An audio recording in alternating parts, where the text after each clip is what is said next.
आज है 6 जून 2023, दिन मंगलवार। Welcome back to clean news UP. चलिए देखते हैं उत्तर प्रदेश की 25 फटाफट बड़ी खबरों को।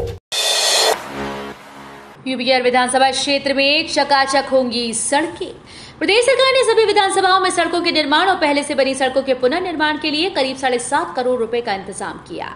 लोक निर्माण विभाग विधानसभावार करीब 6 करोड़ रुपए से इंटरकनेक्टिविटी रोड और 1.5 करोड़ रुपए से पहले से बनी सड़कों के पुनर्निर्माण में खर्च करेगा। इन सड़कों का प्रस्ताव जनप्रतिनिधियों के साथ ही जिला प्रशासन से लिया जाएगा। 25 लाख करोड़ रुपए का निवेश होने से 1 करोड़ युवाओं को मिलेगा रोजगार। गलगोटिया विश्वविद्यालय के चांसलर सुनील गलगोटिया और सीईओ ध्रुव गलगोटिया ने उत्तर प्रदेश के मुख्यमंत्री योगी आदित्यनाथ से मुलाकात की। इस दौरान राज्य में औद्योगिक निवेशक, शिक्षा क्षेत्र और अच्छी कानून व्यवस्था की चर्चा हुई। सुनील गलगोटिया ने मुख्यमंत्री को श्रेय देते हुए कहा कि राज्य को 32 लाख करोड़ रुपए का भारी भरकम निवेश आने से करीब 1 करोड़ युवाओं को रोजगार मिलेंगे। ये सब इसलिए संभव हो पा रहा है क्योंकि आज देश में सबसे अच्छी कानून व्यवस्था यूपी में है। उद्योग जगत का भरोसा बढ़ा है। रामगढ़ताल रिंग रोड का जल्द शुरू होगा निर्माण, 44 करोड़ होंगे खर्च। गोरखपुर शहर के कूड़ाघाट से पेडलेगंज जाना और सहारा एस्टेट से मोहद्दीपुर जाना आसान हो जाएगा। गोरखपुर विकास प्राधिकरण की ओर से रामगढ़ताल के चारों ओर प्रस्तावित रिंग रोड का निर्माण जल्द शुरू होने वाला है। इसका टेंडर कर दिया गया है। 1 महीने में प्रक्रिया पूरी कर ली जाएगी। ताल के चारों ओर 2 लेन की सड़क बनेगी, जिसकी चौड़ाई 7.5 मीटर होगी और इसकी कुल लंबाई 6.66 किलोमीटर होगी। इस पर करीब 44 करोड़ रुपए की लागत आएगी। यूपी के जिलों में बिछेगी नई रेल लाइन, 1400 करोड़ का बजट पास। विंडमगंज से अंबिकापुर के बाद एक और नई रेल लाइन के लिए रेलवे ने सर्वे शुरू कर दिया है। ये रेल लाइन रेणुकूट से अंबिकापुर तक के बीच होगी। करीब 144 किलोमीटर लंबी इस रेल लाइन को औद्योगिक परियोजनाओं के लिए महत्वपूर्ण माना जा रहा है। इससे यूपी और एमपी में स्थित कोल खदानों से कोयले की ढुलाई छत्तीसगढ़ तक आसान हो जाएगी। साथ ही जिले में कई उद्योगों के लिए छत्तीसगढ़ से आने वाले कच्चे माल की ढुलाई का भी एक नया विकल्प मिलेगा। आगरा मथुरा के इन मंदिरों में लागू हुआ ड्रेस कोड। ऐसे कपड़े पहनने पर नहीं मिलेगा प्रवेश। मथुरा आगरा के कई मंदिरों में अब से छोटे कपड़े पहनने पर प्रतिबंध लगा दिया गया है। इसके साथ ही श्रद्धालुओं को मंदिर में भारतीय परंपरा के मुताबिक ही कपड़े पहनने के निर्देश दिए गए। आगरा के कैलाश महादेव मंदिर समेत कई मंदिरों में छोटे कपड़ों में मंदिर आने पर पाबंदी लगाई गई। आगरा की तरह ही मथुरा का राधा वल्लभ समेत कई मंदिरों में भी इस तरह का निर्देश दिया गया है। मंदिर प्रशासन की तरफ से श्रद्धालुओं को कहा गया है कि अगर वो मंदिर आते हैं तो भारतीय परंपरा के अनुसार ही वस्त्र पहनकर आएं, नहीं तो उन्हें मंदिरों में प्रवेश करने नहीं दिया जाएगा। मंदिर प्रशासन की ओर से इसके लिए सख्त नियम बनाए गए हैं। यूपी में अधिकारियों की अब खैर नहीं, शिकायतों का समय से समाधान नहीं करने वालों पर गिरेगी गाज। यूपी के सरकारी दफ्तरों में जनता की समस्याओं और शिकायतों का निस्तारण न करने वाले अधिकारियों और कर्मचारियों की अब खैर नहीं। ऐसा न करने वाले अधिकारियों को दंडित किया जाएगा। साथ ही सरकारी दफ्तरों में लागू सिटीजन चार्टर का पालन न करने वाले अधिकारियों पर गाज गिरेगी। इसके लिए योगी सरकार ने सरकारी कार्यालयों में आम जनता को समयबद्ध रूप से बेहतर सेवाएं मुहैया कराने के लिए उत्तर प्रदेश जनहित गारंटी अधिनियम 2011 को प्रभावी ढंग से लागू करने का शासनादेश जारी किया है। योगी सरकार ने दिया मौका, खरीद सकते हैं बिल्कुल सस्ते में फ्लैट।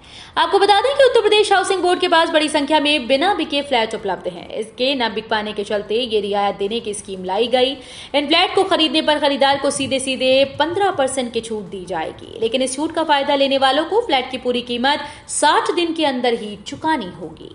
आपको पता होगा कि उत्तर प्रदेश के कई शहरों में हाउसिंग बोर्ड काम करता है। इसमें लखनऊ, कानपुर, मेरठ सहित गाजियाबाद शामिल हैं। इन सभी हाउसिंग बोर्ड में कुल मिलाकर करीब 8000 फ्लैट खाली पड़े हैं। अब देश हत्याकांड में माफिया मुख्तार अंसारी को उम्र कैद की सजा, 1 लाख रुपए का जुर्माना। 32 साल पुराने वाराणसी के बहुचर्चित अवधेश हत्याकांड में विशेष न्यायाधीश अवनीश गौतम की अदालत ने मुख्तार अंसारी को आजीवन कारावास और 1,20,000 रुपए के जुर्माने की सजा से दंडित किया। जुर्माना अदा न करने पर मुख्तार को 6 महीने की अतिरिक्त कारावास की सजा भुगतनी होगी। मुख्तार द्वारा अब तक जेल में बिताई गई अवधि आजीवन कारावास की सजा की अवधि में समायोजित की जाएगी। पूर्वांचल में सभी की निगाहें इस हो चुकी थी कि मुख्तार को क्या सजा मिलेगी। जून अंत तक मिलेंगे 8,000 लेखपाल। अलीगढ़ मंडल में बांटी गई 4 लाख से अधिक खरौनियां। राजस्व परिषद के अध्यक्ष संजीव मित्तल अलीगढ़ आए। विश्व पर्यावरण दिवस पर अध्यक्ष राजस्व परिषद संजीव मित्तल ने औषधीय गुणों से परिपूर्ण मौलश्री व मंडलायुक्त अलीगढ़ नवदीप रिणवा ने नीम के पौधे का रोपण किया। कमिश्नरी सभागार में अधिकारियों को मिशन लाइफ के तहत पर्यावरण संरक्षण के लिए शपथ भी दिलाई। राजस्व परिषद के अध्यक्ष संजीव मित्तल ने बताया कि जून महीने के अंत तक प्रदेश को 8,000 लेखपाल मिल जाएंगे, जिससे राजस्व मामलों के निस्तारण में और भी तेजी आएगी। जल्दी चौरी चौरा व बड़हलगंज रूट पर मिलेगा इलेक्ट्रिक बस से सफर का आनंद। जल्दी कुछ और ग्रामीण इलाकों से इलेक्ट्रिक बसों में सफर का आनंद मिलने वाला है। भटहट, पिपराइच, कौड़ीराम और सैजनवा के बाद इलेक्ट्रिक बस संचालन समिति अब चौरी चौरा, गोला और बड़हलगंज के लिए भी इलेक्ट्रिक बस सेवा शुरू करने की तैयारी में है। महानगर के 8 रूट्स पर 27 इलेक्ट्रिक बसें संचालित हैं। उम्मीद है कि इसी महीने शहर को 25 और इलेक्ट्रिक बसेस मिल जाएंगी। बालासोर रेल हादसे पर बागेश्वर धाम के धीरेन्द्र शास्त्री का चौंकाने वाला बयान। बालासोर रेल हादसे को लेकर बागेश्वर धाम के धीरेन्द्र शास्त्री का कहना है कि उन्हें ऐसे संकेतों का अनुभव होता है, लेकिन पता होना अलग है और टालना अलग। श्री कृष्ण को भी पता था कि महाभारत होगी, लेकिन वे उसे टाल नहीं सके।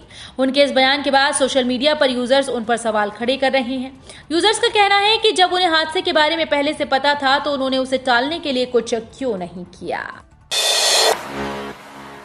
सीएम योगी के ड्रीम प्रोजेक्ट पर मचा सियासी घमासान। संगम नगरी प्रयागराज में माफियाओं के कब्जे से खाली हुई जमीन पर गरीबों के लिए बेहद कम कीमत पर सस्ते आशियाने बनाए जाने के यूपी के सीएम योगी आदित्यनाथ के ड्रीम प्रोजेक्ट पर विवाद छिड़ गया है। विपक्षी पार्टीज ने सीएम योगी के इस ड्रीम प्रोजेक्ट के भगवाकरण का गंभीर आरोप लगाते हुए सरकार पर निशाना साधा। विपक्ष का साफ आरोप है कि गरीबों से हमदर्दी जताने के नाम पर सरकारी खर्च पर भारतीय जनता पार्टी की ब्रांडिंग की जा रही है। हालांकि बीजेपी ने इन आरोपों को लेकर विपक्ष पर पलटवार किया। अब नहीं मिलेगी जुकाम बुखार की दवाएं, सरकार ने लगाया प्रतिबंध। उत्तर प्रदेश में बुखार, खांसी और सीने की जकड़न से जुड़ी 14 दवाओं की बिक्री और खरीद पर रोक लगा दी गई। इसके साथ ही फिरोजाबाद में करीब 4 करोड़ की दवाओं की बिक्री व आपूर्ति रोक दी गई। एजेंसी संचालकों को संबंधित दवाएं कंपनी को वापस करने के आदेश दिए गए। जिले में करीब 10 लाख सिरप और 20 लाख टैबलेट डंप हैं। प्रतिबंधित दवाओं व सिरप की बिक्री करने पर मुकदमा दर्ज कराने की चेतावनी दी गई है। 7 से 20 जून तक होगा trading journey the chosen event. Binomo करेगा कार्यक्रम की मेजबानी। 7 से 20 जून को वर्ल्ड फेमस ट्रेडिंग प्लेटफॉर्म इस साल गर्मियों में होने वाले सबसे बड़े trading event trading journey the chosen की मेजबानी करेगा। टीजे एक व्यक्तिगत मिशन है जो आपको ट्रेडिंग की शक्ति खोजने और अपने लक्ष्यों को प्राप्त करने में मदद करता है। इस पूरे इवेंट को पूरा करके इसे जीतने वालों के लिए पुरस्कारों की लिस्ट में मूल्यवान पुरस्कार और एप्पल की तरफ से मिलने वाली डिवाइस शामिल है। सभी बिनोमो यूजर्स के लिए इस इवेंट में भागीदारी और रजिस्ट्रेशन निःशुल्क है। योगी के मंत्री संजय निषाद का मुसलमानों को लेकर बड़ा दावा। कहा, गर्दन पर तलवार रख बदला था धर्म। निषाद पार्टी के अध्यक्ष और उत्तर प्रदेश सरकार में कैबिनेट मंत्री संजय निषाद ने इटावा में मुसलमानों को लेकर बड़ा बयान दिया। संजय निषाद ने कहा कि मुसलमान SC ST से ज्यादा भी गरीब हो गए हैं। हम बिना किसी भेदभाव के सरकारी योजनाओं को लागू कर रहे हैं। वे भी हमारे लोग हैं। उन्हें तलवार की नोक पर धर्मांतरित किया गया, गले पर तलवार रख दी और बदलवा दिया गया। हमारी पार्टी से मुसलमान जुड़ रहे हैं, वो भी सब अपने हैं। वो तो तलवार की बदौलत बदले गए थे। तलवार गर्दन पर रख दी और बदल दिया, तोप रख दी और धर्म बदल दिया। हम लोग सिर्फ विचारधारा रखकर लोगों को सेवा दे रहे हैं। केंद्रीय कर्मचारियों के डीए में हुई बढ़ोतरी का ऐलान। केंद्र सरकार के कर्मचारी अब बेहद अमीर होंगे। जब से उन्हें उनका महंगाई भत्ता मिला है उसमें जबरदस्त इजाफा हुआ है। क्या आप मुझे बता सकते हैं कि महंगाई भत्ते पर ताजा खबर क्या है? केंद्रीय कर्मचारियों के लिए बहुत बड़ी खबर है। जब से उनका महंगाई भत्ता बढ़ाया गया, ये नाटकीय रूप से बढ़ गया है। अभी की स्थिति में आने वाले महीनों में कर्मचारियों की जेब में महंगाई भत्ता 42% नहीं बल्कि 46% की दर से आएगा। गंगा एक्सप्रेसवे की राह में ये बाधाएं हटाने पर खर्च होंगे 855 करोड़। गंगा एक्सप्रेसवे की राह में पहले से स्थापित बिजली लाइन, पेड़ व भवन आदि हटाने के लिए 255 करोड़ रुपए की और जरूरत आ गई है। अब तक इस काम पर 600 करोड़ रुपए खर्च हो चुके हैं। अब 255 करोड़ रुपए का इंतजाम अगले विधानसभा सत्र में आने वाले अनुपूरक बजट से कराया जाएगा। उत्तर प्रदेश एक्सप्रेसवे औद्योगिक विकास प्राधिकरण PPP मॉडल पर मेरठ से प्रयागराज तक गंगा एक्सप्रेसवे का निर्माण करवा रहा है। एक और निर्माण तेजी से चल रहा है, तो वहीं अभी शिफ्टिंग का काम पूरा नहीं हो पाया। अब तक 861 विद्युत लाइन में 803 विद्युत लाइन हटाई जा चुकी हैं। अलीगढ़ में धारा 144 लागू, 17 अगस्त तक रहेगी लागू। अलीगढ़ महानगर में 29 जून को बकरीद, 29 जुलाई को मुहर्रम, 15 अगस्त को स्वतंत्रता दिवस एवं आगामी दिनों में आयोजित होने वाली परीक्षाओं को लेकर जिले में धारा 144 लागू कर दी गई।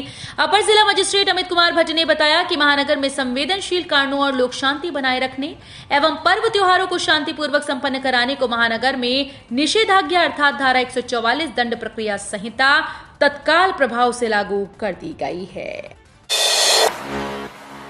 इनोवेशन में आईआईटी कानपुर देश में टॉप पर।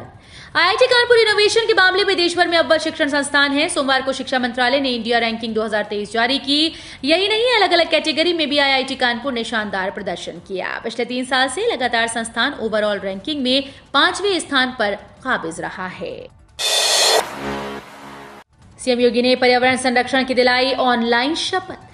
मुख्यमंत्री योगी आदित्यनाथ ने पर्यावरण के प्रत्येक क्षेत्र में दिख रहे प्रदूषण पर गहरी चिंता व्यक्त की। उन्होंने कहा कि प्रदूषण पर नियंत्रण और पर्यावरण संरक्षण के लिए सरकार अपने स्तर पर गंभीर प्रयास कर रही है, पर इसके साथ ही प्रदूषण के घातक दुष्परिणामों से बचने के लिए हर व्यक्ति को पर्यावरण अनुकूल आचरण अनिवार्य रूप से करना होगा। सीएम योगी सोमवार को वन, पर्यावरण और जलवायु परिवर्तन विभाग की तरफ से आयोजित विश्व पर्यावरण दिवस समारोह को बतौर मुख्य अतिथि संबोधित कर रहे थे। नई दिल्ली रेलवे स्टेशन से नोएडा एयरपोर्ट तक चलेगी सीधी मेट्रो।